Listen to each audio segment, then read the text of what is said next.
properti investasi. Nah.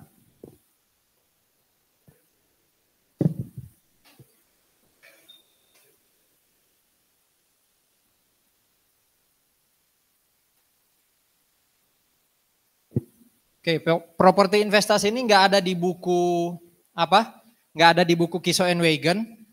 Dia itu murni dari PSAK. Apalagi kepanjangannya PSAK?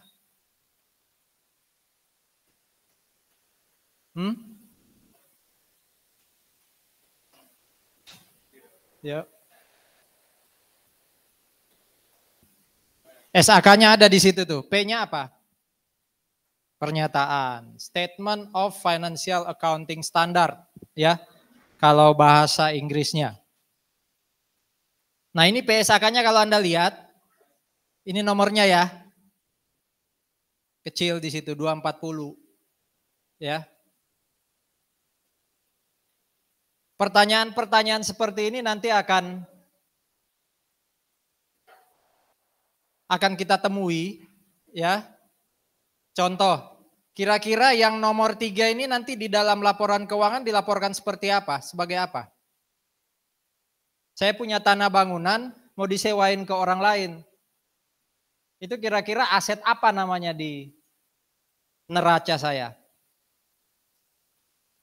Atau yang nomor 5, saya punya tanah bangunan, nilainya ada di situ, cuma sampai hari ini saya nggak pakai buat apa-apa, tapi mau saya jual kalau harganya naik. Nah, masing-masing aset itu ditanyain, yang nomor 1 dilaporkan sebagai aset apa? Yang nomor 2 jadi aset apa? 3, 4, 5 jadi aset apa? Kalau ini kembali ke konsep cost. Aset ini cost-nya berapa? Ya. Oke, jadi pertanyaan kayak gini itu nanyanya adalah berapa sih harga perolehan aset yang ada di depan? Kalau pertanyaan nomor 3 adalah, ini nilainya waktu beli sama nilainya 31 Desember beda. Nah itu di dalam laporan keuangan dicatat pakai apa?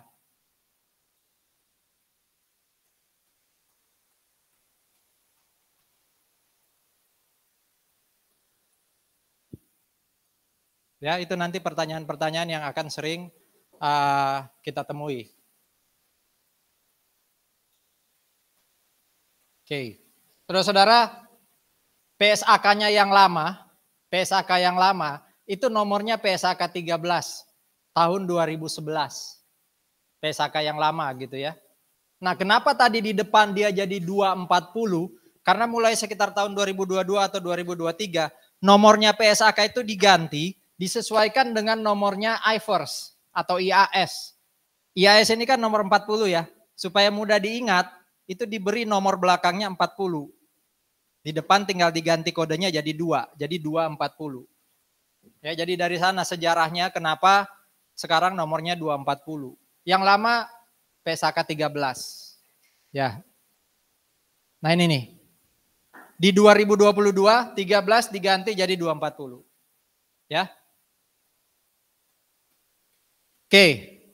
Sekarang kita lihat aset kayak apa yang disebut properti investasi, karena kita sudah belajar paling tidak tangible aset sejauh ini apa aja. Inventory, PPE, ya kan? Property, plant and equipment. Nah hari ini kita belajar properti investasi atau bahasa Inggrisnya investment property. Ada nggak di sini nih? Nah ini investment property bahasa Inggrisnya. Itu aset kayak apa sih? Coba lihat di depan. Aset yang disebut sebagai properti investasi adalah 1, aset yang kita kuasai untuk disewakan. Jadi asetnya kita beli atau kita dapat itu nanti untuk kita sewain. Berarti bukan dipakai jadi kantor, bukan dipakai jadi gudang. Karena kalau sampai aset itu dipakai jadi kantor dan jadi gudang, itu aset apa namanya? Halo? Aset kalau dipakai jadi kantor, gudang gitu, itu jadi apa namanya? Aset apa?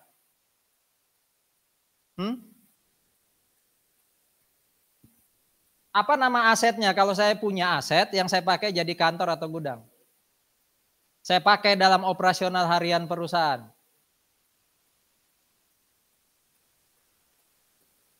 Apa nama asetnya?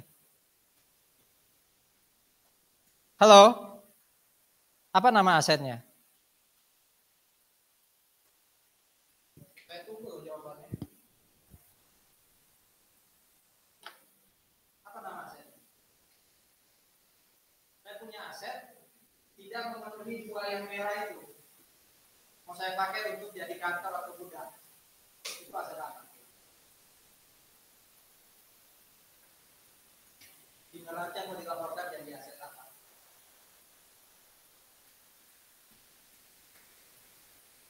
Nggak lanjut kita kalau nggak ada jawaban.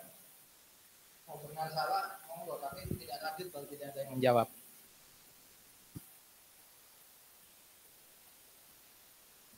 Apa namanya? Nggak tahu. Hah? Hidung kantor apa? Gedung kantor. Yang lain? Hah? Period cost. Ada aset namanya period cost. Yang lain? Cost of. Kan? Yang lain? Baru aja kita pelajari minggu lalu. Apa namanya? 2 minggu lalu sama minggu lalu. Minggu lalu depresiasinya. Ini chapter, ini bukan chapter ya. Nanti kita belajar chapter 11, berarti chapter 9, itu chapter 9 ngatur apa? Cost of plan itu berarti cost-nya, bukan nama asetnya. Lengkapnya apa? Property, plan, and equipment. Disingkat apa? PPE. Ya. Kalau asetnya saya beli, mau saya jual, karena memang operasional saya mau jual aset itu aset apa namanya?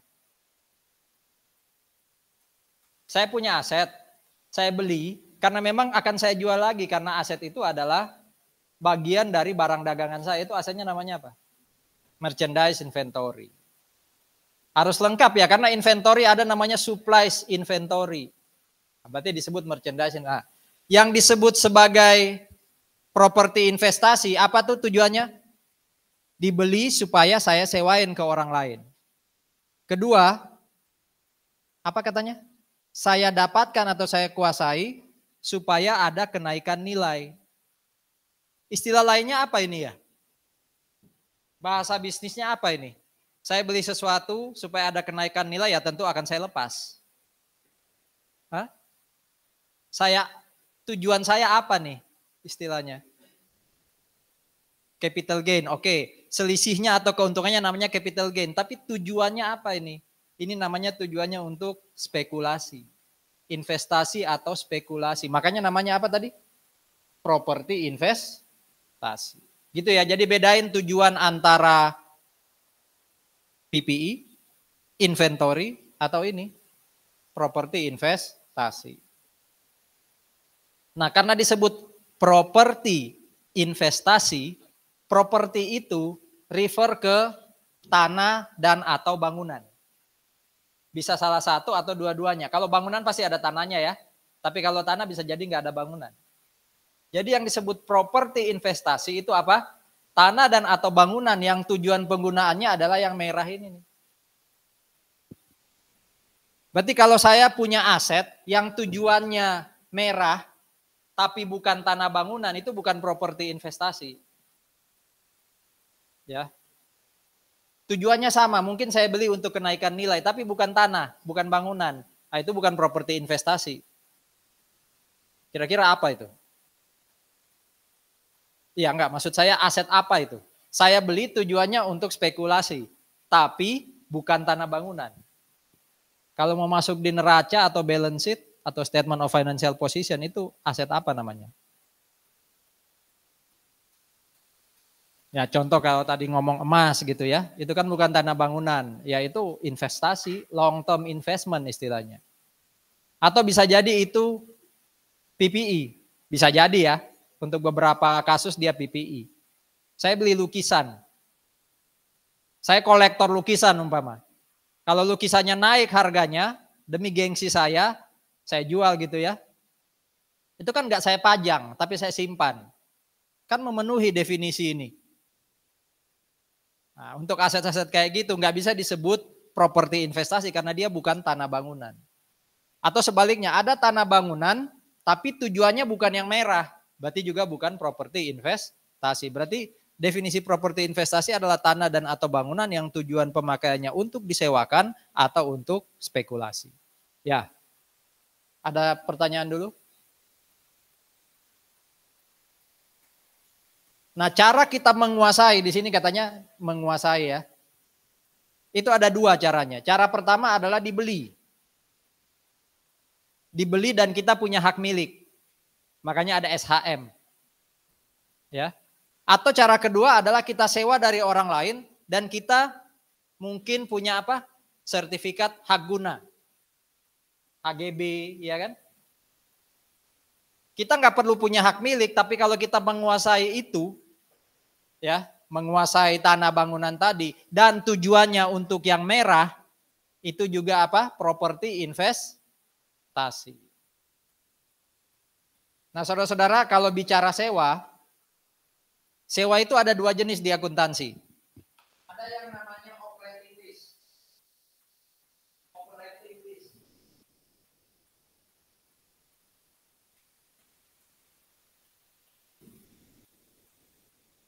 Operating lease ini sebenarnya sewa menyewa biasa.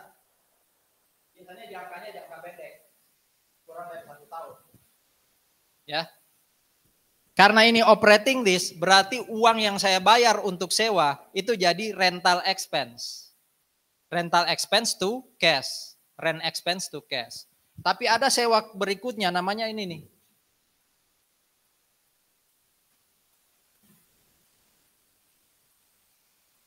Kalau bicara capital berarti ini nama lainnya apa di akuntansi?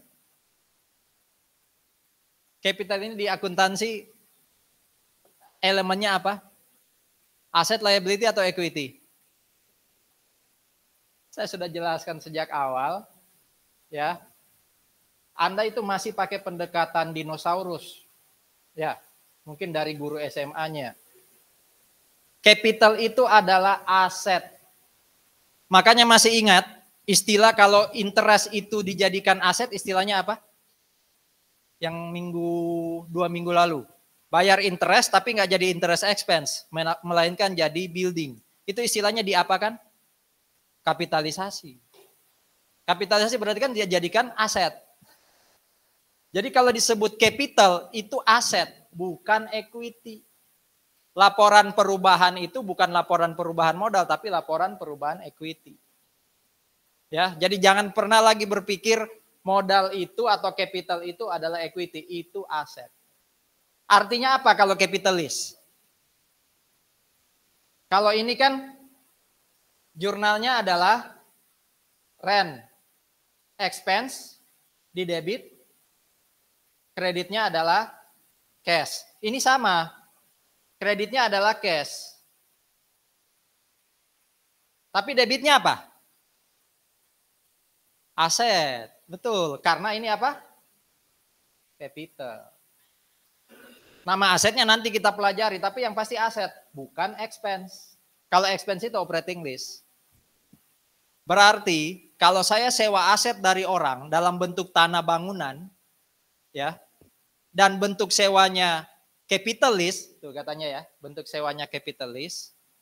Selama tujuan saya menyewa itu salah satu di antara dua ini, itulah properti investasi. Tapi kalau saya sewa tanah bangunan, apapun tujuannya, selama bentuknya operating lease, itu bukan properti investasi. Karena kalau saya sewa dari orang itu bentuknya harusnya dalam bentuk capital lease. Gitu ya. Kalau ini pasti dibeli. Ini hak milik, ini hak guna. Hak guna pun kita bisa akui sebagai aset. Selama bentuk lease-nya apa? Capital lease.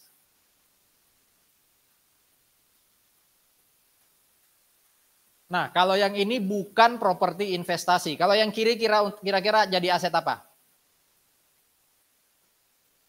Kiri nama asetnya apa tadi? Digunakan dalam produksi atau penyediaan barang. Ini aset apa tadi? Chapter 9, PPE. Pabrik itu kan digunakan untuk produksi ya. Berarti kalau ada tanah bangunan masuk dalam proses produksi, itu PPE. Termasuk kalau digunakan untuk tujuan administratif, berarti jadi kantor, itu PPE. Kalau ini apa? Inventory. Merchandise inventory. Jadi 3 ini bukan properti investasi. Walaupun bentuknya tanah dan atau bangunan. Jadi lihat tujuannya ya. Lihat tujuannya apa. Nah, PPE itu kalau di istilah PSAK sering juga disebut sebagai properti yang digunakan sendiri. Tanah dan bangunan yang digunakan sendiri. Nah, itu perlu dibedain dengan properti investasi ya. Sekali lagi, PPE atau properti yang digunakan sendiri itu dipakai untuk proses produksi. Dipakai untuk jadi apa nih? Kantor atau gudang.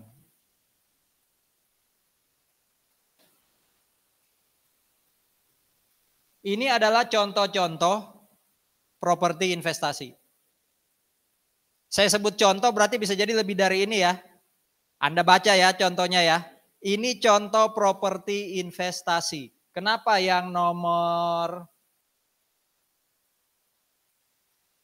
2 itu properti investasi? Semua ini contoh properti investasi. Kata kuncinya apa yang nomor 2? Satu pasti bentuknya harus properti ya. Properti tadi apa? Tanah dan atau bangunan ya. Terus di masa depan, oh iya. Sebenarnya ya saudara-saudara ya. Tujuannya tadi saya bilang ada 2 ya. Oke, tujuannya ada 2 ya. Sebenarnya ada satu lagi yang bisa masuk dalam definisi properti investasi. Yaitu kalau kita beli, tapi kita belum tahu mau diapain.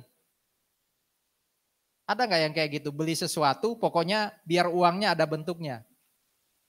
Ada ya yang kayak gitu ya? Jangan sampai kalau nggak saya beliin uangnya habis gitu ya. Mending saya beliin sesuatu, oh saya beliin tanah atau bangunan. Tapi saya belum tahu mau dijadiin apa, mau jadi pabrik nggak jelas. Mau disewain juga nggak jelas. Kalau itu juga yang jadi dasar kita membeli sesuatu, itu juga yang disebut sebagai properti investasi. Berarti kata kuncinya di sini selain tanah dan atau bangunan adalah apa? Di masa depan penggunaannya belum tahu. Jadi kalau ketemu tanah atau bangunan, kita beli, kita belum tahu mau diapain, itu properti investasi. Ya. Nah, pertanyaannya sekarang gini. Ini tadi kan tujuannya mau saya apain? Sewakan. Sewanya itu harusnya bentuknya apa? Capital lease atau operating lease? Kalau yang ini kan saya sebagai lessee atau penyewa harus sewa dalam bentuk capital lease. Kalau dalam bentuk operating lease pasti bukan properti investasi. Pertanyaan saya yang kedua. Kalau saya mau nyewain ke orang, itu bentuknya harus operating atau capital? Saya punya tanah bangunan, mau saya sewain ke orang lain. Oh itu pasti properti investasi, tunggu dulu. Pertanyaan saya waktu saya sewain ke orang lain, itu bentuknya harus apa? Kenapa harus operating? Soalnya jangka pendek. Kalau capital lease jadinya apa tuh?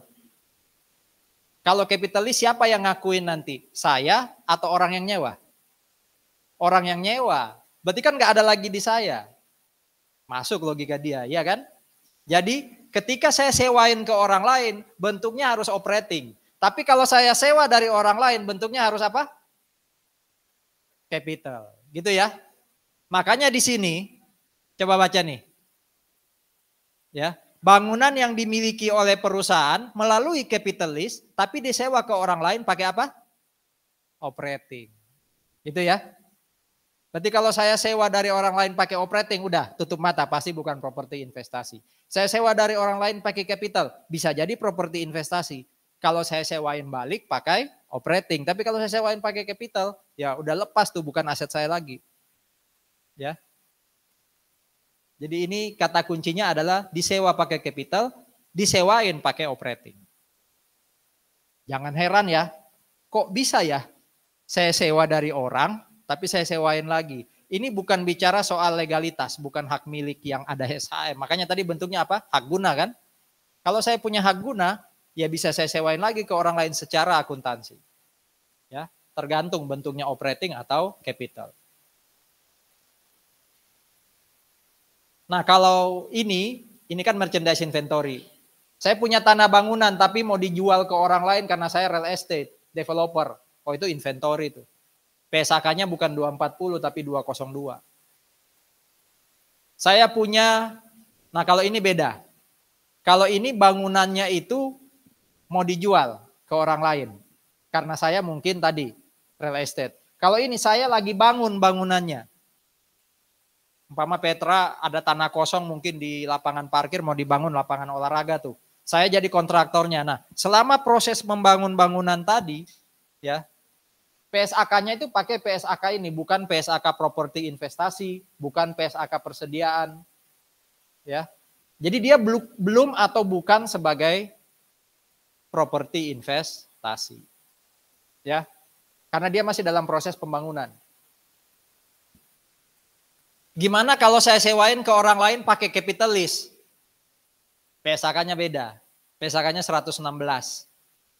Harusnya kan PSAK 240 ya, bukan. Berarti yang masuk PSAK 240 kalau saya sewain ke orang lain pakai operating lease. Ya.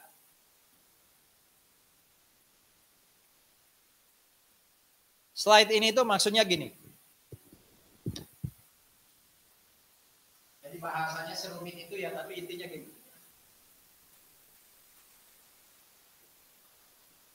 Saya punya tanah nih. Saya punya tanah seluas ini. Lalu ada satu bagian, saya jadikan kantor. Yang ini, saya masih belum tahu mau diapain. Ya, saya masih belum tahu mau diapain. Nah sekarang pertanyaannya, tanah seluas ini masuk di dalam laporan keuangan. Gimana cara laporkannya? Menurut slide ini dikatakan, untuk yang masih tanda tanya ini yang disebut properti investasi. Jadi tinggal dihitung aja luasnya berapa, harga belinya berapa, proporsional seperti luasnya. Sementara yang jadi kantor ini apa? Aset tetap. Selama bisa terpisah ya, jadi bisa kita pisahin. Ya, bisa kita pisahin. Tapi kalau anggap aja seluas ini, ada kantor, tapi kantor ini nggak terpisah, artinya gini, kapan-kapan pun dijual, jualnya harus atau disewain itu harus jadi properti investasi, nggak bisa disewain, ya, ini tetap kantor nggak bisa. Kalau itu kasusnya, berarti dia properti investasi semuanya. Tapi kalau bisa jelas benar-benar bisa dipisahin, kalaupun mau disewain ini nggak bisa atau nggak perlu disewain, berarti ini properti ini. Atau sebaliknya yang ini yang luas PPI, ini mau disewain. Selama bentuknya jelas, ya, tidak saling terikat.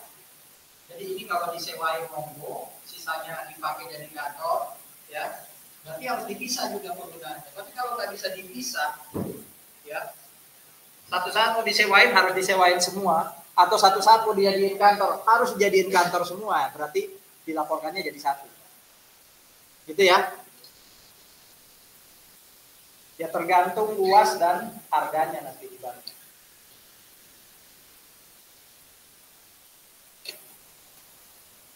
Oke, lanjut.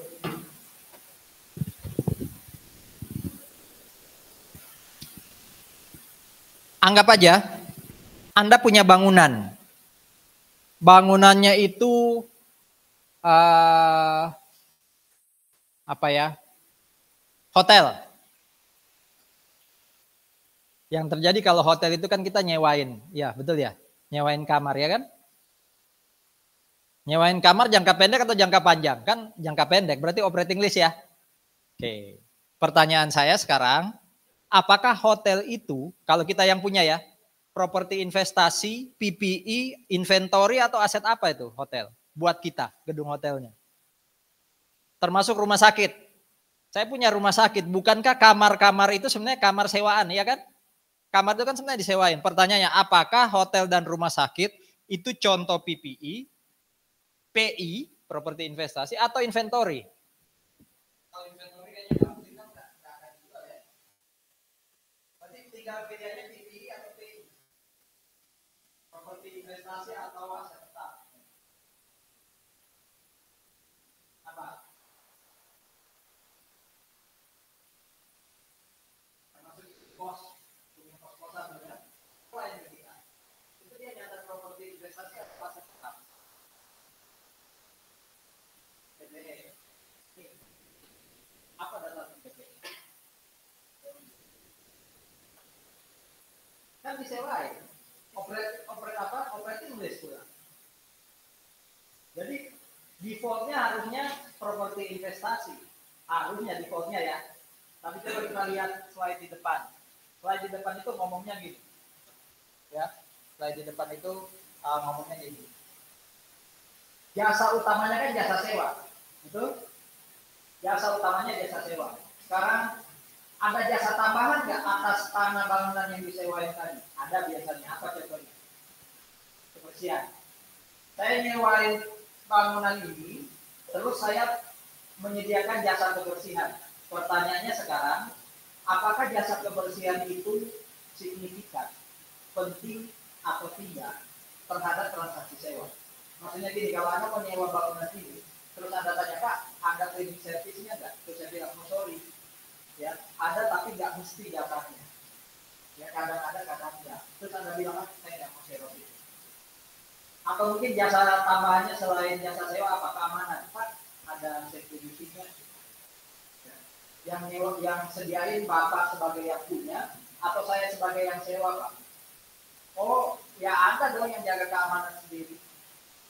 Kalau sampai jasa selain jasa sewa itu ternyata nggak penting, kalau istilahnya di situ apa?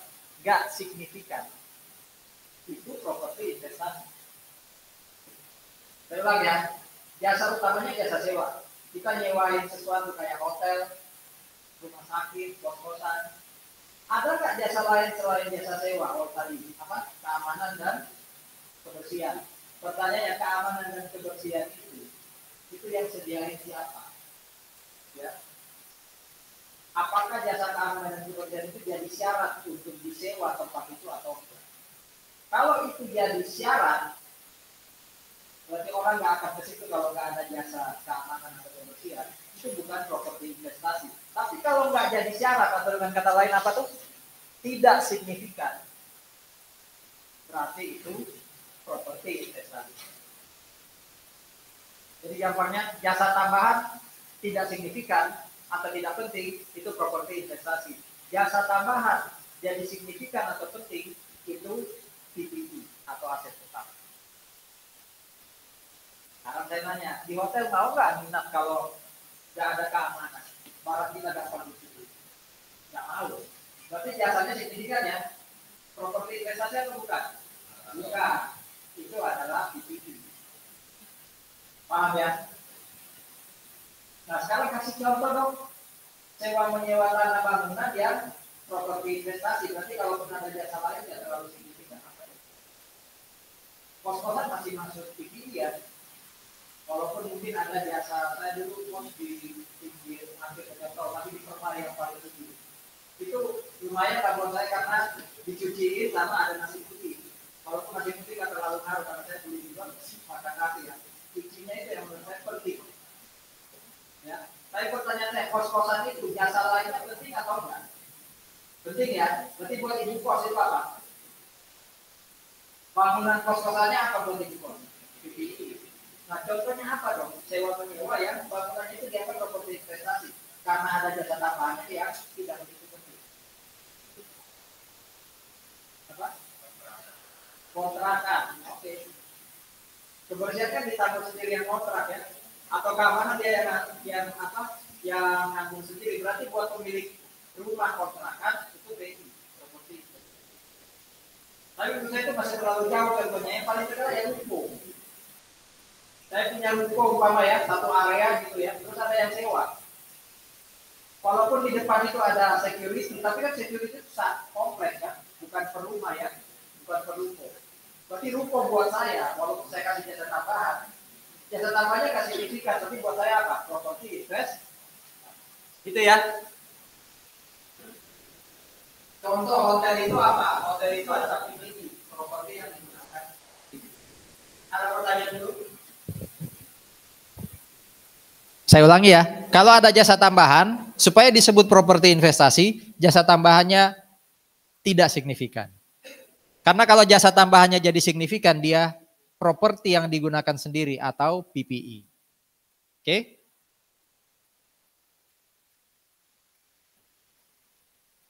Konsolidasi itu apa? Laporan keuangan konsolidasi.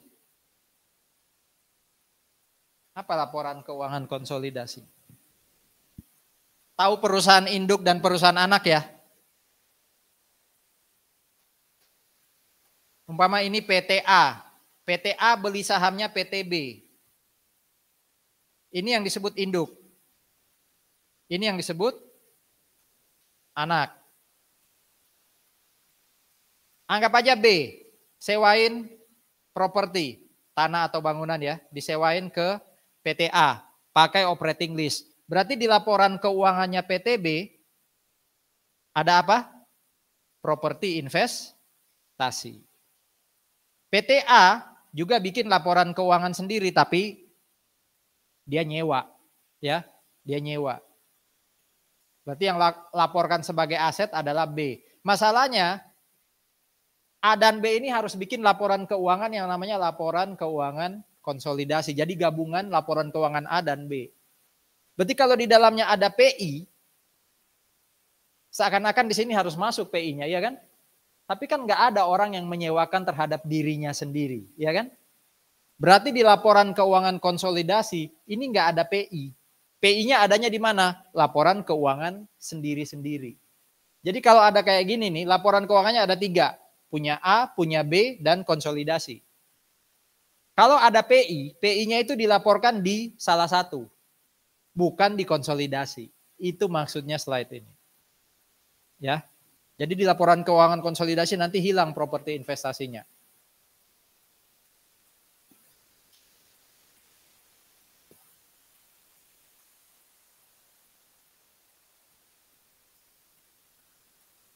Suatu aset atau kalau saya keluarin uang di sisi kredit kayak ini nih, itu bisa diakui jadi aset kalau di masa depan saya yakin bisa dapat return. Saya yakin bisa dapat apa ya? Uang kembalian. Saya kan beli tanah bangunan.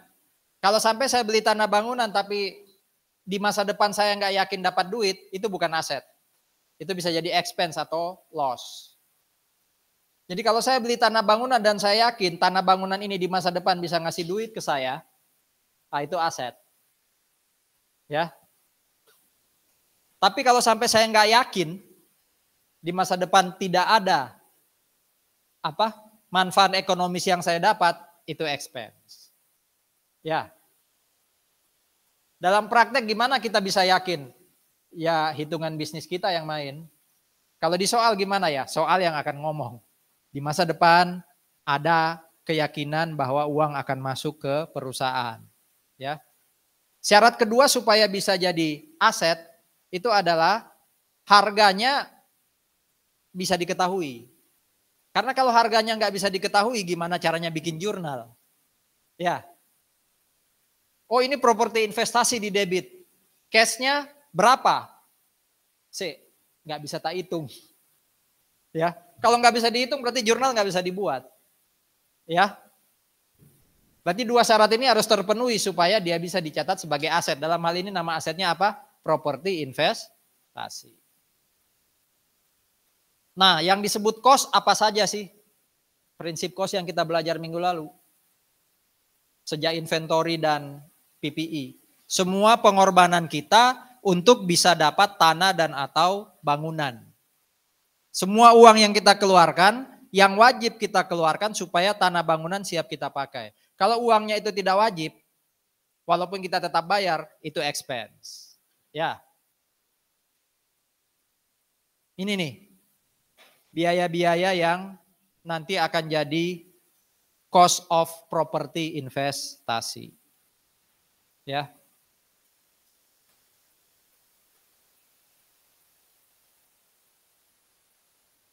Nah, kalau ada biaya kayak gini, ini kok. Kalau ada biaya kayak gini nih, setiap hari saya keluar biaya atau rutin keluar biaya, ya, dalam bentuk bahan habis pakai, suku cadang, atau bayar tenaga kerja, itu nggak perlu menambah cost, itu jadi expense. Nama expense-nya ini, biaya perbaikan dan pemeliharaan properti.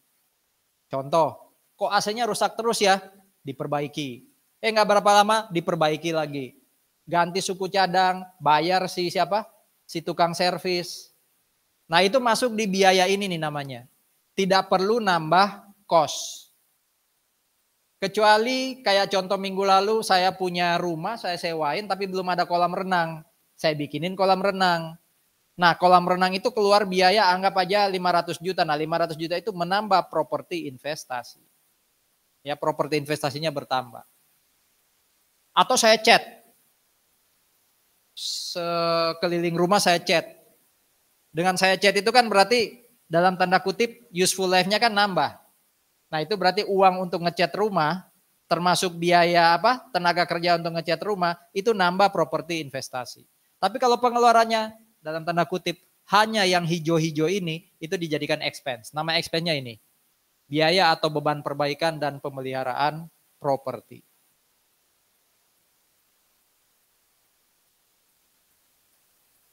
Kalau ini ada AC nih, masih ingat ya, AC-nya rusak, saya ganti. Istilahnya apa tuh? Kan ada edition, ada replacement improvement, ada perbaikan, ada pemindahan. Dia masuk yang mana? Atau ruangan ini, apanya nih? Keramiknya udah rusak, saya ganti. Istilahnya apa tuh? Replacement. Bedanya dengan improvement apa? Kalau replacement itu saya ganti baru tapi speknya sama. AC ini mungkin speknya sama, Daikin gitu ya. Setengah PK atau 1 PK gitu. Tapi kalau saya naikin speknya, saya buat jadi lebih bagus, itu namanya improvement. Tapi perlakuan akuntansinya sama, yaitu apa? Uang yang saya keluarkan diakui sebagai cost atau expense. Oh. Terus cost yang lama diapain? Apa katanya cost yang lama? Maksudnya apa dia?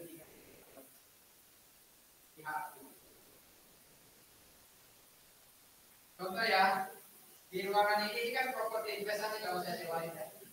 Ada AC. AC ini part of building, part of properti investasi. Waktu saya beli, harganya 100. Sampai hari ini, akumulasinya 20. Berarti 80 ini disebut apa? Kos kurang akumulasi ini disebut apa? Book value. Hari ini hasilnya saya ganti. Hasilnya saya ganti yang baru. Harganya 150. Keluar cash 150. Gimana ini? Gimana gimana? Ikuti aja. Uang yang dikeluarkan dicatat jadi apa? Properti investasi. Berarti saya gunakan sini. Properti investasi baru. Berapa? Yang pasti dia jadi cost, bukan expense. Terus yang lama diapain? Dihapus katanya. Berarti properti investasi yang lama itu dihapus sebesar berapa? 80, 100 atau 20? Kalau Anda hanya hapus 80, berarti buku besar yang 100 dan 20 masih ada. Berarti 100 ditaruh di kredit, 20 taruh di. Ingat loh ya, kalau setiap kali ada penghapusan aset, akumulasinya ikut hapus. Masih ada selisih berapa? Kira-kira apa ini? Ini. Untuk slide ini saya akan jawab jurnal.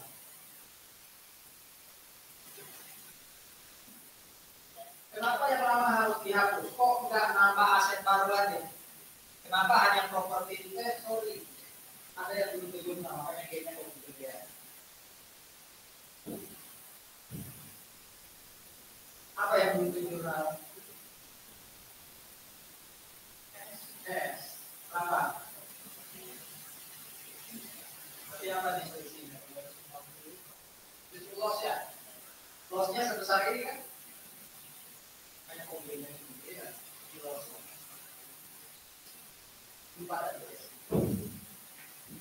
Pertanyaan saya tadi, kenapa sih nggak PI new ke cash 150 saja? Kenapa yang lama harus dihapus? Satu, karena memang asetnya udah nggak dipakai. Yang kedua, kalau yang lama nggak dihapus, aset kita itu seakan-akan nilainya jadi 100 per 150. Padahal kan yang kedua sudah nggak dipakai kan yang lama. Berarti yang lama tetap harus dihapus biar aset kita nggak seakan-akan gelembung. Ya, nilainya nambah padahal hanya satu yang dipakai. Setiap kali beli pertama kali, saudara-saudara, jurnalnya pasti PI to cash. Properti investasi to cash. Biasanya kalau belinya tanah ya berarti PI dalam kurung land to cash. Kalau belinya bangunan berarti PI land, PI building to cash. Berapa yang kita masukkan di debit atau kredit? Ya cost. Semua uang yang kita keluarkan, yang kita korbankan untuk beli properti investasi. Termasuk biaya-biaya ini. Nah ini kan pertanyaan tadi ya. Mana yang jadi cost, mana yang expense. Mana yang jadi cost properti investasi, mana yang bukan.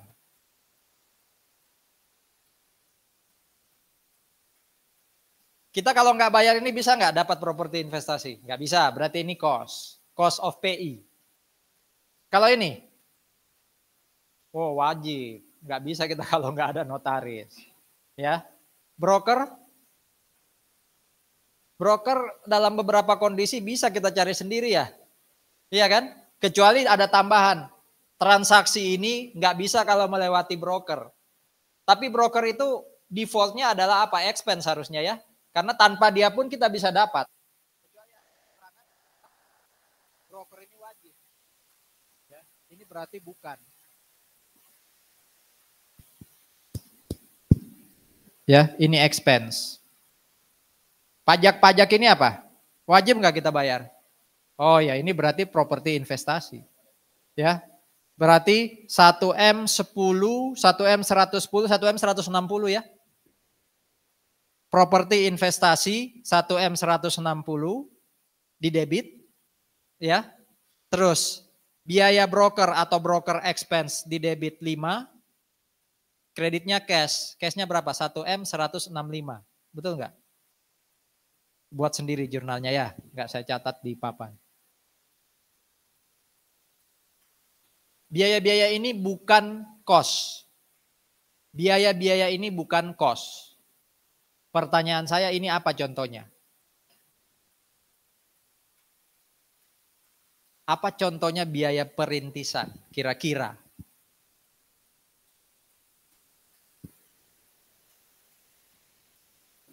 Biaya perintisan ini biaya yang saya keluarkan sebelum tanah bangunan saya dapat. Loh, bukannya itu sama kayak saya bayar broker, bayar notaris. Itu kan sebelum tanah bangunan saya dapat saya harus bayar notaris. Kenapa nggak masuk jadi cost? Karena waktu saya keluarkan saya belum pasti biaya itu akan keluar untuk tanah bangunan tertentu. Contoh. Aku mau bangun pabrik ah. Tak cari tanah bangunannya di mana. Keliling lah saya. Keliling itu bayar BBM. Lapar, makan, ya kan? Pokoknya keluar biaya-biaya, tapi saya belum tahu tanah bangunan mana yang mau saya beli. Nah biaya-biaya itu yang disebut apa? Biaya perintisan. Itu jadi expense. Ya. 2. Bangunan udah jadi, tapi rugi.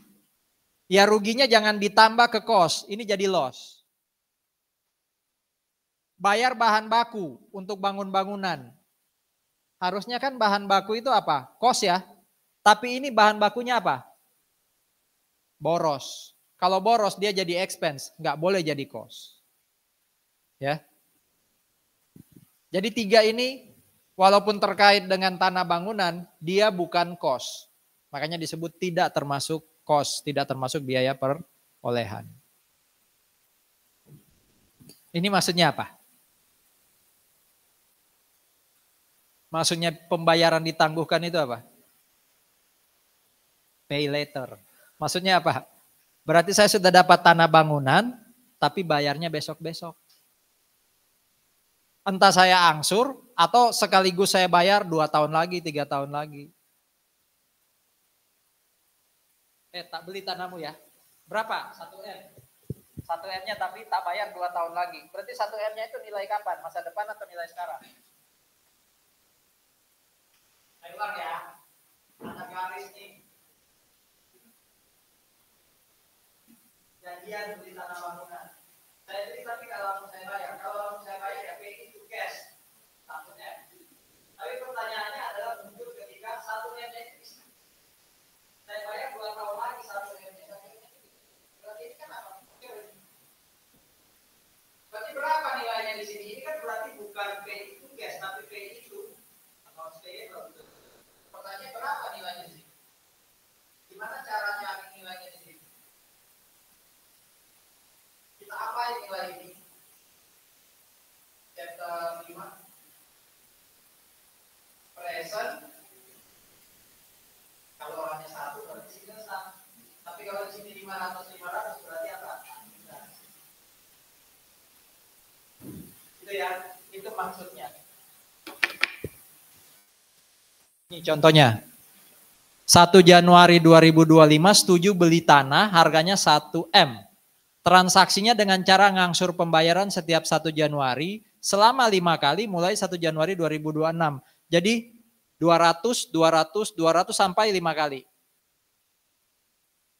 Berarti pakai anuitas ini. Anuitas yang mana? OA atau AD? Chapter 5. Anuitas itu kan ada 2 ya. Ada yang dibayar di akhir periode, ada yang di awal. Kalau yang di akhir itu namanya OA, ordinary annuity. Kalau di awal namanya annuity due, AD. Ini yang awal atau akhir? Akhir ini, OA ini. Berarti cari tabel present value ordinary annuity. I-nya 8, N-nya berapa? 5. Ada kan sudah punya tabelnya. Kalikan dengan 200. Ya, kalikan dengan 200. Itulah nilai properti investasi per 1 Januari 2025. Ya. Jadi bukan 1M, bukan. Karena 1M itu nilainya adalah 200 di masa depan. Ya, bisa dihitung sendiri dengan cari di tabelnya berapa ya. Tapi jurnalnya adalah properti investasi itu apa? Payable atau liability. Karena belum ada cash yang dibayar. Ini apa lagi nih?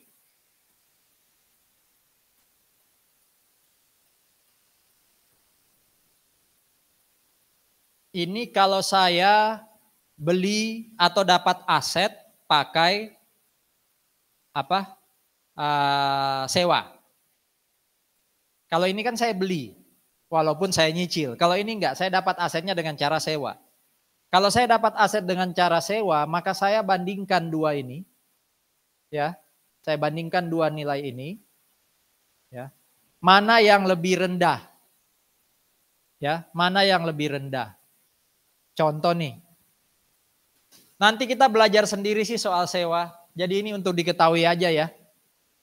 Ada chapter khusus kita belajar sewa. Mungkin habis UTS. Kasusnya gini. ABC dan XYZ setuju untuk perjanjian sewa. ABC ini yang punya aset, XYZ yang sewa. ABC disebut lessor, XYZ disebut lessee. Jangka waktu sewanya 5 tahun, ada pembayaran sewa 25 juta setiap awal tahun. Hello? 25 juta setiap awal tahun, selama 5 tahun. Berarti ini anuitas yang mana? AD. Karena apa? awal. Berarti nanti kalau mau dihitung, ya, kalau mau dihitung 25 juta kali PVFAD. Cari aja tabelnya ini, kalikan 25 juta sekian, itu dapat angka. Lalu bandingkan dengan ini. Apa katanya? Itu kan present value ya. Dengan fair value. Di soal fair value-nya berapa? 100. Jadi kalau nanti Anda hitung yang dalam kurung ini harganya umpama 90, berarti harga PI-nya 90. Tapi kalau yang dalam kurung ini Anda hitung 110, berarti PI harganya berapa? 100. Jadi mana yang lebih rendah antara present value dan fair value? Ya.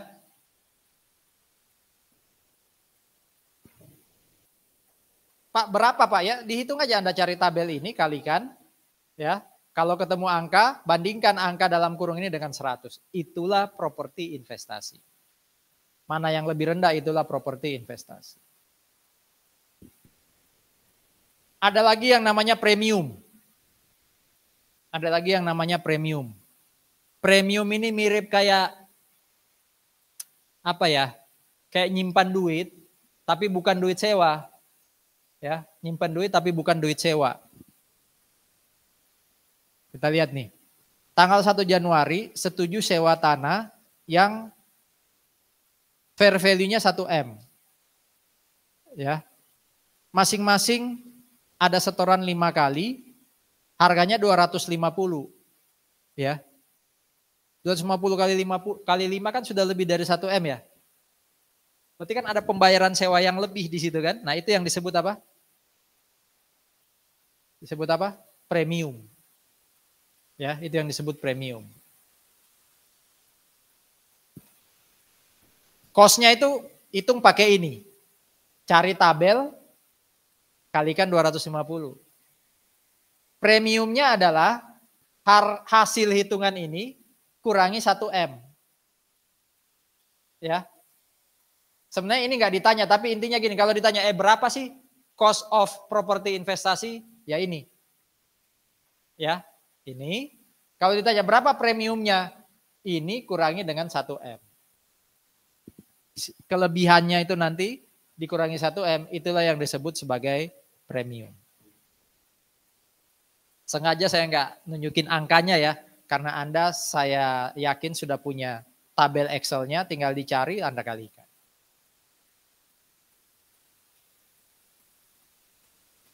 Kalau ini biasanya bayar HGB, HGB itu juga jadi properti investasi.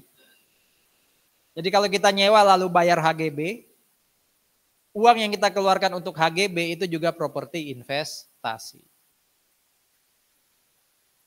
Oke. Tadi saya bahas, saya dapat properti investasi karena beli. Ada yang langsung beli, ada yang diangsur, atau saya sewa. Iya kan? Tapi bisa aja saya dapat properti investasi karena pertukaran aset. Masih ingat? Saya punya tanah bangunan di Siwalan, Anda punya tanah bangunan di Surabaya Barat. Kok saya pengen buka usaha di Surabaya Barat, Anda pengen di Siwalan di Surabaya Selatan. Yuk tukar yuk. Berarti kan saya dapat tanah Anda tidak dengan cara beli, tapi dengan cara tukar. Nah itu gimana tuh? Tanah baru yang saya dapat atau bangunan baru yang saya dapat, itu saya catat di jurnal. Patokannya apa? Patokan tanah bangunan yang saya dapat dari orang lain, itu pakai harga apa?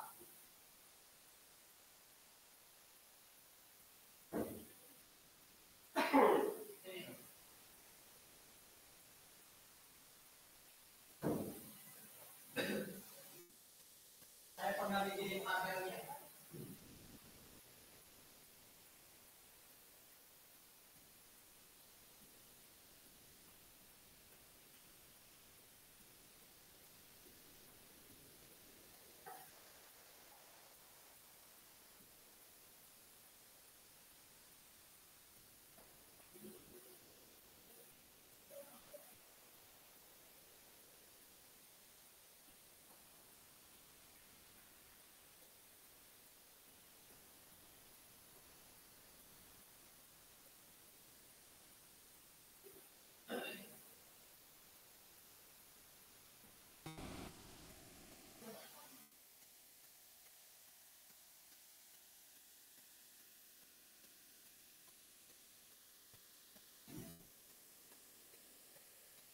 tanah di Siwalan-Kerto, kalau saya jual, itu mungkin dapat 1 M. Berarti tanah saya di Siwalan-Kerto saya tahu harganya di pasar. Saya tukar dengan tanah orang lain, ya di Surabaya Barat tadi, harga pasarnya sekitar 1,5 M. Jadi saya tahu juga harganya. Pertanyaan saya, waktu saya dapat tanah Surabaya Barat itu, lalu saya lihat properti investasi baru, itu nilainya pakai nilai apa? Dua-duanya saya ketahui harga second atau harga pasarnya aset saya yang lama dengan aset yang baru saya tahu. Pertanyaannya, aset baru itu dinilai pakai apa? Itu katanya kan harus pakai nilai wajar atau fair value. Tapi dua-duanya diketahui. Masih ingat nggak itu waktu kita belajar bisnis itu perumusan aset? Pakai apa? Pasti pakai fair value, tapi fair value yang mana? Lama atau baru? Yang kita korbankan adalah yang lama. Berarti fair value lama. Jadi Anda entah lupa pernah jual ini atau malas juga. Kalau Anda mau meluangkan waktu itu aja catatan gitu ya.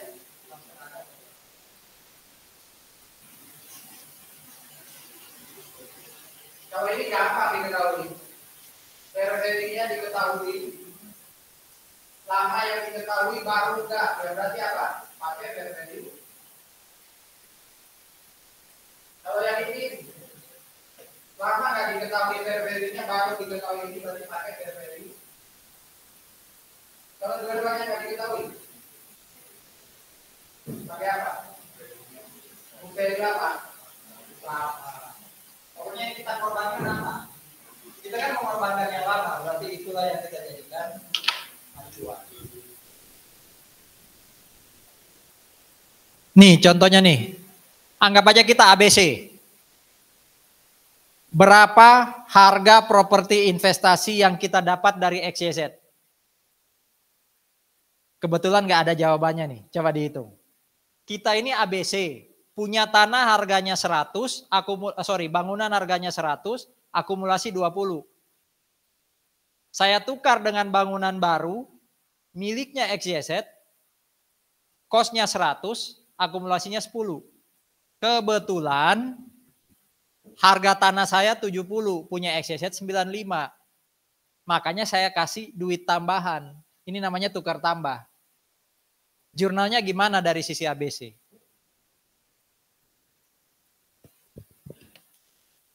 Kalau mau jurnal langsung cari yang paling gampang. Apa yang paling gampang di analisis? ABC keluarin cash. Berarti cashnya di kredit. Itu dulu aja. Kalau debit apa langsung yang paling gampang. Oh ABC. Ada cash di kredit berapa tuh? 25. Apalagi yang gampang yang lain. Dia hapus aset yang lama kan ya. PI all. Berapa harganya?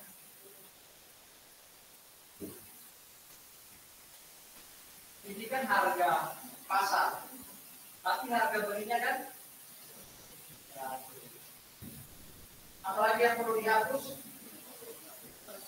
Akumulasi PI yang all. Berapa?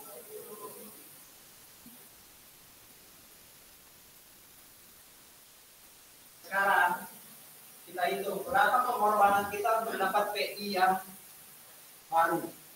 Dua-duanya diketahui ya? Ya kan? Berarti pakai fair value aset yang lama. Berarti pengorbanan kita yang pertama adalah kita terpaksa ngasih aset kita yang lama. Berapa fair value-nya?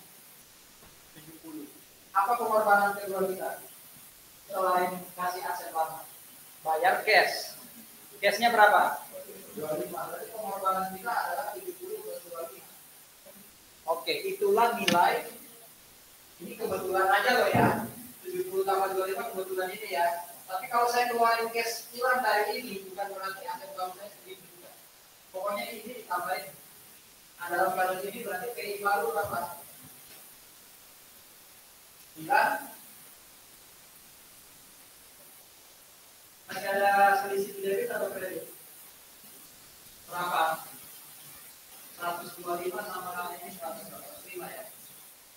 15. Berarti selisihnya apa ini? So, gimana itu bos? Perbandingan antara fair value dan book value. Book value-nya berapa? 80. Fair value-nya berapa? Menurut soal fair value-nya berapa? Senang nggak kalau harga di pasar ternyata lebih rendah? Harga di catatan 80 di pasar cuma 70. Senang nggak? Enggak ya. Berarti ini apa? Berapa? Sama ya? Ada pertanyaan kalau tukar menukar?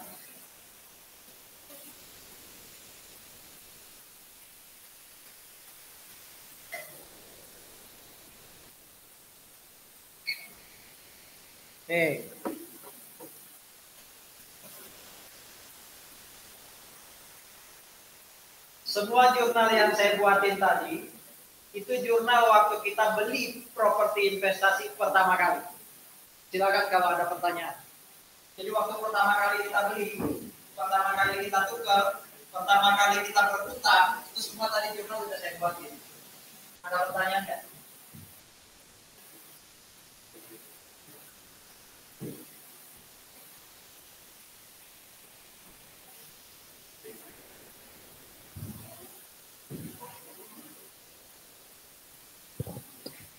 Nah, yang ada di depan, yang ada di slide depan, itu adalah pertanyaan, kalau saya mau bikin laporan keuangan, saya beli 1 Januari 2025, sekarang 31 Desember 2025. Pertanyaannya adalah, nilai properti investasi mau saya tulis berapa? Apakah sama kayak ini, 95? Kalau jawabannya iya, 95, berarti saya pakai model yang namanya ini nih. Cost model. Mirip kayak PPI kan ada ya. Tapi kalau saya mengatakan enggak deh, saya enggak akan catat PI saya pakai angka waktu beli. Saya mau catat sebesar angka per 31 Desember. Berarti itu saya pakai model ini. Fair value. Sifatnya mirip kayak PPI, boleh memilih. Jadi nggak wajib pakai biaya, nggak wajib pakai fair value. Boleh memilih. Lebih suka pakai apa? Pakai cost atau fair value? Kalau pakai cost, enak. Nggak perlu bikin jurnal penyesuaian. Jadi berapapun harganya di pasar, anggap aja harganya di pasar 100, saya nggak perlu naikin. Harganya di pasar 80, saya nggak perlu turunin. Tapi apa minusnya kalau pakai cost? Apa minusnya? Apa nggak enaknya kalau pakai cost? Harganya jadi tidak update, ya kan? Orang lihat, wih, ada tanah 95. Mosok sih masih 95 tanah di Siwalan Kerto? Kayaknya sekarang udah lebih deh. Berarti kan orang meragukan angka yang kita tulis kan? Sebaliknya kalau kita pakai fair value, angkanya update. Tapi harus bikin jurnal, berarti nggak praktis. Silakan memilih. Mana yang Anda pilih silakan. Nah sekarang gini, seandainya saya pilih pakai nilai wajar, saya pakai model nilai wajar, ya udah, oke, berarti yang kiri ya. Tapi kalau saya pilih pakai model biaya, cost, coba lihat ini slide berikutnya. Maka nilai wajar tetap harus saya tulis. Saya ulangi ya, hello. Saya beli tanah atau tukar tanah dapat angka 95. Akhir tahun nilainya udah 100. Males bikin jurnal penyesuaian, saya pakai model biaya aja. Oke, berarti nggak perlu jurnal penyesuaian. Tapi di catatan laporan keuangan harus saya tulis, harganya sekarang 100. Nggak perlu di jurnal, tapi bikin keterangan tambahan di notes, catatan atas laporan keuangan. Tanah yang saya laporkan 95 itu sebenarnya di pasar harganya 100. Gitu ya, ini maksudnya. Jadi nilai wajar itu pasti ada. Baik kita pilih model nilai wajar atau kita pilih model cost. Bedanya apa? Kalau kita pilih model cost, nilai wajar itu hanya di disclosure. Tidak perlu di jurnal. Kalau kita pilih nilai wajar, berarti butuh jurnal penyesuaian. Nanti ada contohnya.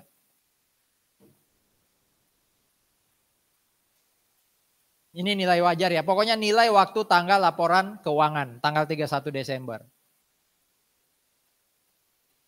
Gain atau loss, karena nilai wajarnya naik atau turun, itu semuanya masuk income statement.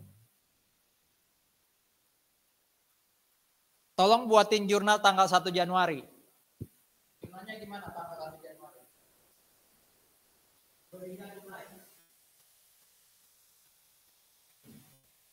Properti investasi itu berapa? Berapa? 100. Ini jurnal 1 Januari 2025. Sebelum saya menghitung nilai wajarnya, jurnal yang saya buat adalah jurnal penyesuaian untuk hitung penyusutan. Gimana jurnalnya?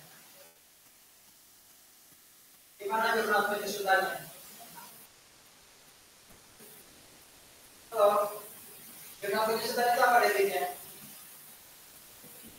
Depreciation, expense, to accumulated. Berapa menurut soal? Segera ditulis ya, karena kita fokus ke 31 Desember kita pakai biaya atau pakai cost. Ya.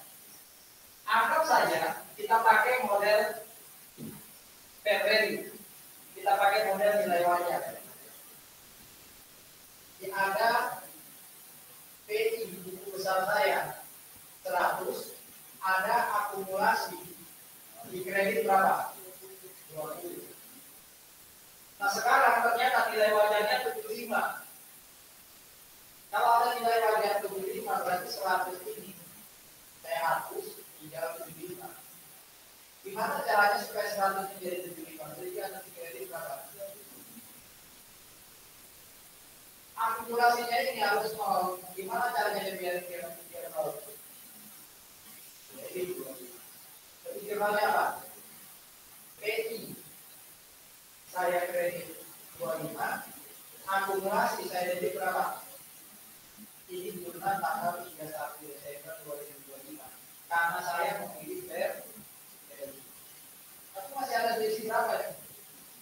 Ini yang disebut apa?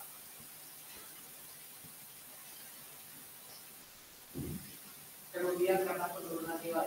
Apa istilahnya? Loss on apa menurut? Disposal itu kalau kita lepas. Ini karena penurunan nilai apa istilahnya? Impairment. Loss on impairment atau impairment loss 5. Itu. Kalau saya pilih pakai model biaya, apa yang terjadi? Jurnal ini nggak perlu, ya kan? Cukup 2 jurnal ini aja.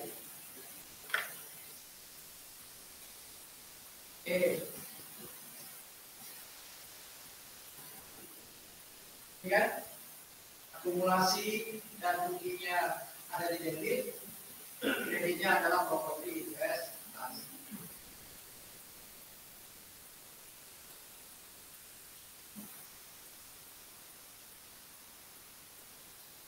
Kalau ini jadi 75, ini jadi 85. Ya, kalau ini jadi 85 berarti 20-nya di debit. Ya. Ini properti kenapa? Di kredit 15. 100 berubah jadi 85 ya. Dari mana dapat cost 5? Dari mana dapat gain 5? Gain or loss itu selalu perbedaan apa dan apa? Fair value dan book value. Fair value-nya 85, book value-nya berapa? 80. Senang ya? Senang berarti gain. 85 kurang 80. Kalau nggak hafal, pakai aja pendekatan balance sheet ya. Oh kalau dia di kredit, gain. Kalau dia di apa? Di debit, oh. Ya.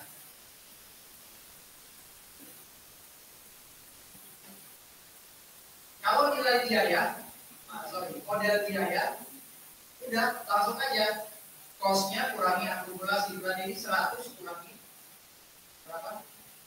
Kalau kita kan nggak buat jurnal yang tadi 100 kurang 20 ya. Kalau pakai model cost atau biaya, dan jurnal ini nggak perlu dibuat. Jurnal yang kanan ini tidak perlu dibuat. Termasuk kalau kayak gini, jurnal yang kanan yang mana tadi? Yang ini nggak perlu dibuat. Ini hanya jurnal kalau model apa? Fair. Oke. Ada pertanyaan? So far? Jadi kita udah belajar waktu saya dapat properti kayak apa, akhir tahun kayak apa. Kalau ini maksudnya apa transfer?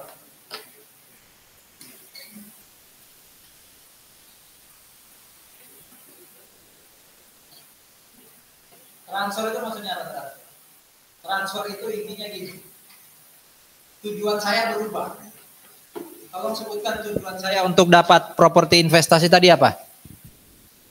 Suatu properti bisa disebut properti investasi kalau satu, saya belum tahu tujuannya. Dua, mau disewakan pakai operating lease. Tiga, spekulasi. Itu kan tujuan awal saya. Di tengah-tengah tujuan saya berubah. Kok disewain ini malah aset saya jadi rusak ya?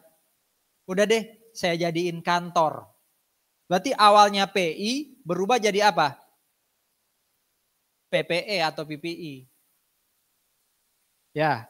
Jadi awalnya dari properti investasi menjadi properti yang digunakan sendiri atau PPI. Atau bisa aja gini, disewain kok cuannya nggak banyak ya, pemeliharaannya juga susah. Terus tak jadikan barang jualan aja, karena saya kebetulan real estate. Berarti awalnya properti investasi berubah jadi apa? Merchandise inventory. Transfer juga bisa dari PPI jadi PI. Bisa aja loh. Awalnya kantor terus saya sewain. Ya, pokoknya transfer itu apa? Perubahan niat atas satu aset. Sehingga berubah nama akunnya. Awalnya PPI jadi PI atau bisa PI jadi PPI, inventory jadi PI atau PI jadi inventory. Jadi tujuan penggunaannya berubah, nama akunnya, nama asetnya berubah. Ya. Kalau yang kita pakai itu model biaya, model cost, berarti kita nggak perlu menjurnal apa tadi? Kita nggak perlu menjurnal ini ya. Maka kalau terjadi transfer, nilai bukunya dari aset yang lama itu menjadi nilai buku dari aset yang baru. Saya ulang ya. Anggap aja PI jadi PPI. PI cost-nya 100. Akumulasinya 20. Berapa book value-nya? 80. Saya rubah jadi PPI. Berarti berapa nilainya PPI nanti? Ya 80. Ya. Buatin jurnal yuk. Coba dianalisis 1 menit.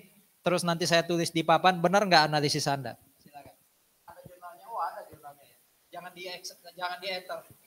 Coba buat analisis.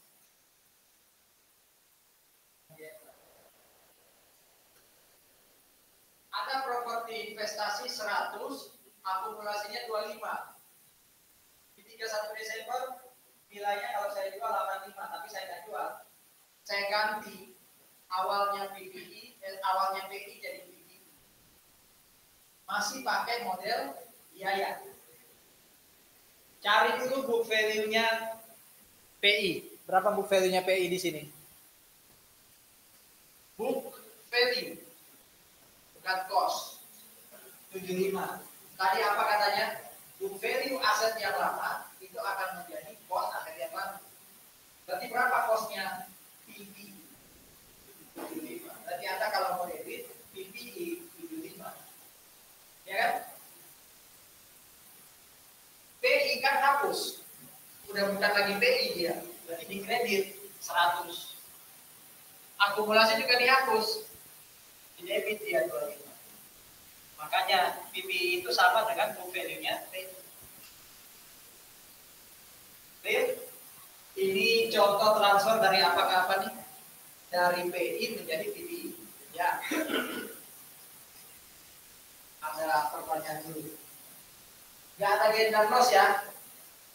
Karena selisihnya atau nilai bukunya semua dijadikan aset yang baru.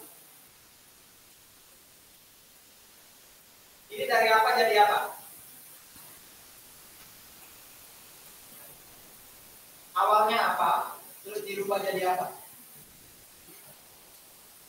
Awalnya aset tetap atau PPI menjadi PI. Berapa book value-nya aset tetap waktu mau ditransfer? 80.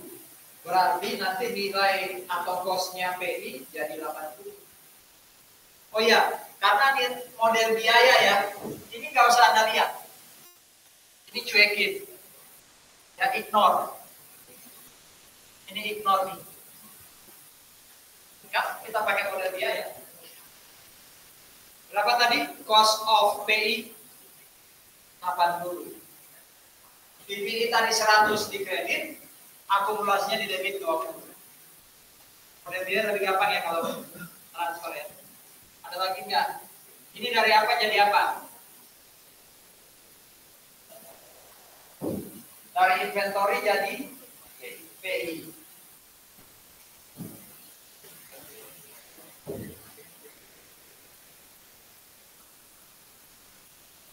Berapa book value-nya inventory?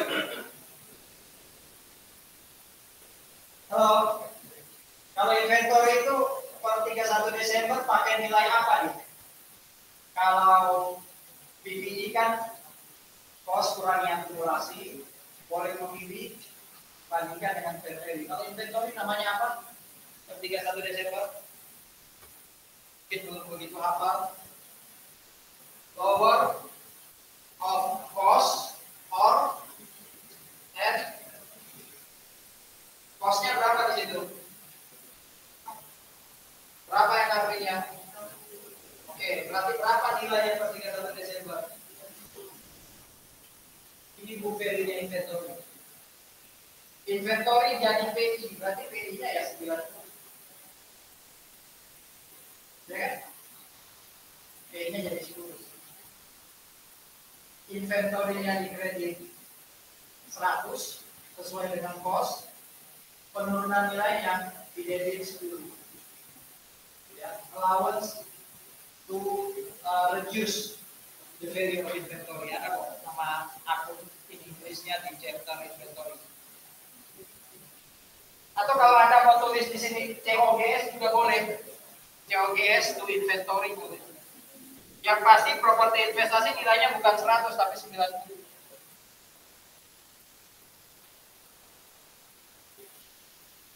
Transfer pakai model cost selesai. Ada pertanyaan? Sekarang transfer kalau pakai model fair value pasti lebih rumit. Susah iya, cuma bisa lah ya selama analisisnya jalan. Coba ya pelan-pelan ya. Kalau terjadi transfer dari PI menjadi PPI atau dari PI menjadi inventory, maka aset baru itu diukur sebesar harga perolehan bawaan. Nanti saya lihatin apa yang disebut dim cost atau harga perolehan bawaan. Ya. Di sini dikatakan dim cost-nya adalah nilai wajar. Gampangannya gini. Per 31 Desember awalnya PI mau saya buat jadi PPI. Per 31 Desember itu berapa fair value-nya PI? Itulah yang nanti akan jadi cost of PPI. Kalau yang tadi kan nilai buku yang dipakai kan, kalau ini enggak, fair value yang dipakai. Ini apa jadi apa? Awalnya apa, dirubah jadi apa? Awalnya PI jadi PPI ya, karena dipakai dalam operasi. Oke, nilai bukunya berapa? 75. Betul? Karena kita pakai model nilai wajar berarti 85 itu jadi relevan, jadi relate. Berarti nilainya PPI nanti 85. Berarti PPI kalau terjadi transfer ya, PPI-nya di debit 85. Ya, nih, PPI-nya 85 ya kan? Nah PI-nya, yang jurnal atas ini bukan jurnal transfer ya. Ini jurnal untuk merubah nilainya PI dari berapa? 100 menjadi 85, makanya dia berkurang 15, ya kan? Ini menghapus akumulasi. 10 dari mana? Kalau nggak pakai pendekatan balancing, 10 dari mana? Fair value 85 dikurangi book value. Book value-nya berapa? 75. Kan gain ya. Jadi jurnal ini bukan jurnal transfer, jurnal transfer yang bawah. Tapi saya harus buat di sini supaya kita tahu bahwa nilainya PPI sekarang tinggal berapa nih PPI? Tinggal 85. Awalnya 100, dia berkurang 15, berarti tinggal 85. Jadi jurnal transfernya itu yang bawah. Intinya apa tadi? Kalau terjadi perubahan maka nilai wajar itu menjadi cost dari aset yang baru. Yuk kita lihat lagi. Ini apa? Dari apa jadi apa nih? Oh ini yang tadi ya. Ini dari PPI menjadi PI. Yuk kita lihat. Awalnya saya punya PPI, cost-nya 100, akumulasi 20, berarti book value 80. Di pasar nilainya 85, nah berarti ini jadi cost-nya PI nanti, ya kan? Berarti PI di debit 85. Tapi sebelum sampai ke sini, ya kita hapus dulu akumulasinya yang 20, PPI-nya kita kredit 15 karena 100 kurang 85, ya kan? Sekali lagi dapat dari mana 5-nya? Book value-nya adalah 80, fair value-nya 85, berarti dalam tanda kutip kan gain. Apa nama akunnya? Kalau PPI gain minggu lalu? Unrealized holding gain or loss. Itu nama Inggrisnya. Kalau nama Indonesianya ini, surplus revaluasi. Ya. Jadi jurnal ini nggak penting sebenarnya. Yang ditanya itu jurnal bawah, tapi kalau nggak dibuatin jurnal ini, kita jadi terlalu melompat jauh. Jadi saya sediain juga jurnal yang atas. Tapi jurnal atas ini sebenarnya jurnal minggu lalu. Yang paling penting untuk hari ini itu adalah jurnal yang bawah. Ada pertanyaan? Ada lagi nggak transfer lain? Oh ini masih. 100 dan 20 padahal di pasar 75. Berarti loss ini ya. Berapa harga atau nilai PI sekarang waktu terjadi transfer? PI nanti jadi berapa nilainya waktu transfer? 75. Ya kan? Tapi dia si PPI loss dia 5. Sekali lagi jurnal transfernya yang bawah. Yang atas ini jurnal untuk nyatat penurunan nilainya. Ini apa? Loss on impairment. Gimana kalau inventory jadi PI? Ingat loh, inventory tadi itu pakai apa? Lower of cost or NRV. Jadi fair value nggak dipakai sebenarnya. Lower of cost or NRV. Yang menarik, coba dibaca. Kalau terjadi transfer dari inventory menjadi PI, maka itu mirip kayak penjualan inventory. Masih ingat nggak kalau inventory dijual jurnalnya gimana? Untuk nyatat penjualan berarti cash atau AR pada sales. Satunya lagi apa? COGS to. Jadi dia mirip gini nanti jurnalnya. Yuk kita lihat.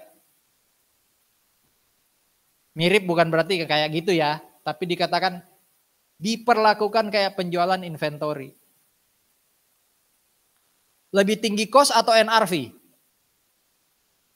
Sorry, lebih rendah cost atau NRV? NRV ya. Berarti book value-nya inventory di sini adalah 90. Ya. Terus kira-kira 95 ini fair value ini dijadikan apa kalau kasus bukan transfer? Jadi ini tetap inventory. Kira-kira 95 ini angka apa sih? Kalau ini kan kasusnya inventory mau dijadiin PI ya. Kalau nggak ditransfer, kira-kira 95 ini apa? Ini kan harga jualnya inventory kan? Berarti kalau kita jual harusnya kita dapat 95, betul? Berarti jurnal yang atas ini pasti 95. Di situ tempatnya, yuk kita lihat. Properti investasi to sales. Jadi cash atau AR-nya diganti dengan PI 95. Kenapa 95? Karena kita pakai model apa tadi?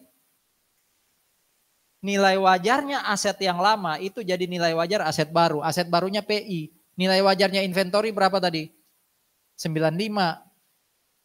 Nah, berarti itulah nilai wajarnya properti investasi.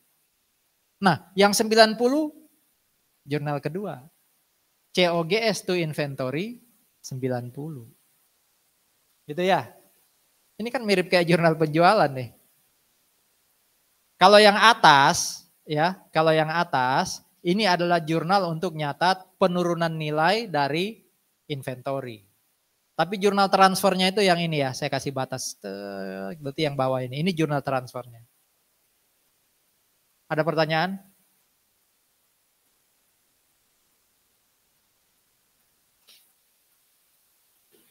Ini dari apa jadi apa? PI menjadi, awalnya bangunan, jadi lagi dibangun, terus jadi PI. Jadi tanggal 31 Desember, ada properti investasi dalam bentuk bangunan, itu lagi dibangun, kos untuk pembangunannya 100. Per tanggal 31, selesai dia, nilainya di pasar 105. Jadi kalau ada selisih antara kos yang dikeluarkan dengan nilainya di pasar, itu bisa jadi gain or loss masuknya di income statement. Ya. Coba buatin jurnal, ini jurnalnya gimana?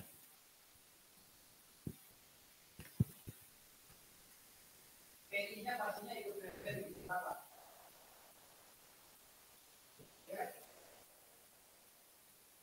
Kreditnya apa?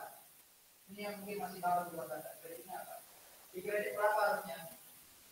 100 kan? 5-nya ini apa? Gitu. Nama asetnya kalau masih belum jadi itu ini nih. Construction in progress, EIP. Bangunan dalam penyelesaian. EIP itu construction, konstruksi in progress. Bangunan dalam penyelesaian. Jadi dia lebih kredit. Ya, debitnya ya PI.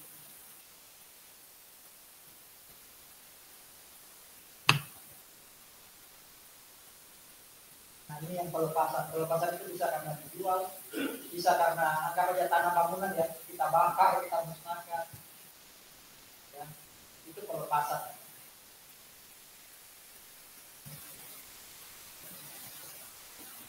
Tanggal 1 Januari 2024 beli properti investasi 100, akumulasinya 25.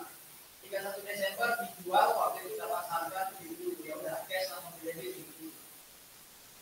PI di kredit 100, akumulasinya di debit 25. Book value 75, di pasar 70, berarti loss ya. Ini lagi gimana? Ada contoh gini nggak? Kalau ini saya ganti jadi 90. Gimana jurnal? Di pasar ternyata 90, padahal nilai bukunya cuma 75. Jadi ada nilai berapa? 14 ya. Nilai bukunya 75, di pasar 90. Berapa gitu? 15. Jurnalnya gimana? Cash 90, negatif dari 90. Akumulasi 25, properti di kredit 100, gainnya di kredit 15. Ya kan? Jadinya kan 90 tambah 25 jadi 115. Kreditnya properti investasi 100, J 15 dari 105. Kalau ini saya ganti dari 9.